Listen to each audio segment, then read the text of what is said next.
எம்மாவு ஊர் பாதையில் ஓர் அந்நியன். மாலை நேரம்.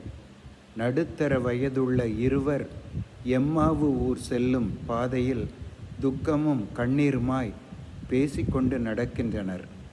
திடீரென்று வழிப்போக்கர் ஒருவர் கூட சேர்ந்து, நீங்கள் துக்கமுகமுள்ளவர்களாய் வழி நடந்து ஒருவருக்கொருவர் சொல்லிக் கொள்ளுகிற காரியங்கள் என்ன என்று கேட்டார்.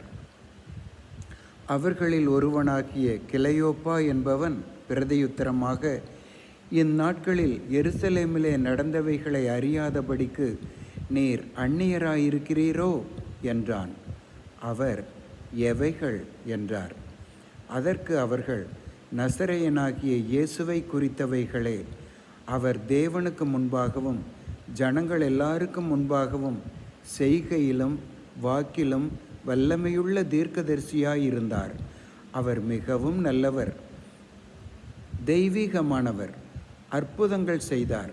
மனிதர் மீது வைத்த அன்பினால் குருடருக்கு பார்வை தந்தார், செவிடர்களை கேட்கச் செய்தார், சப்பாணிகளை நடக்கச் செய்தார், வியாதிக்காரரை சுகமாக்கினார், அசுத்த ஆவிகளை துரத்தினார், மரித்தோரை எழுப்பினார், உணவு கொடுத்தார், கண்ணீர் துடைத்தார், மன்னித்தார், பாவிகளை பரிசுத்தவான்களாக்கினார், நம்மை ரட்சிக்க சிலுவையில் பலியானார், மரித்தார், அடக்கம் பண்ணப்பட்டார், இப்போது உயிரோடு எழுந்தார் என்றார்கள். எம்மாவு ஊர் பாதையில் அவர்களோடு நடந்த அந்த அந்நியன் வேத வாக்கியங்களில் இயேசுவை குறித்து எழுதப்பட்ட தீர்க்க தரிசனங்களை விளக்கிச் சொன்னபோது அவர்களுடைய இருதயம் அவர்களுக்குள்ளே கொழுந்து விட்டு எரிந்தது.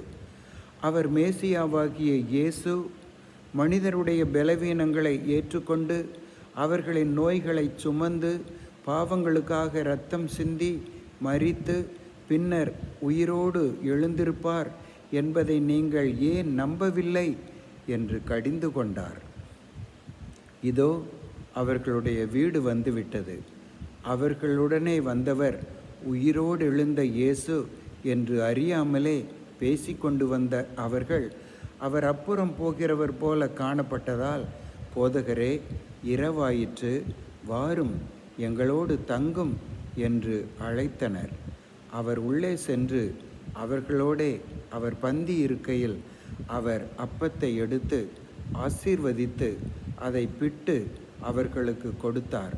அப்பொழுது அவர்களுடைய கண்கள் திறக்கப்பட்டு அவரை உயிர்த்தெழுந்த இயேசு என்று அறிந்தார்கள்.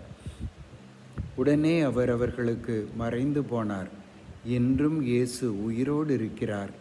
உன்னை விடுவிக்கவும் துணை நிற்கவும் நல்வாழ்வு தரவும் உன்னோடு கூட நடந்து, நீ துக்க முகத்தோடு ஏன் நடந்து போகிறாய்? நான் உனக்கு உதவட்டுமா? உன் கண்ணீரை துடைக்கட்டுமா என்று கேட்டு உன்னோடு நடந்து வருகிறார். அவரோடு பேசு, அவர் உன்னோடு பேசுவார். நலமான மாற்றம் உன்னில் நிகழும். அவர் அந்நியர் இல்லை.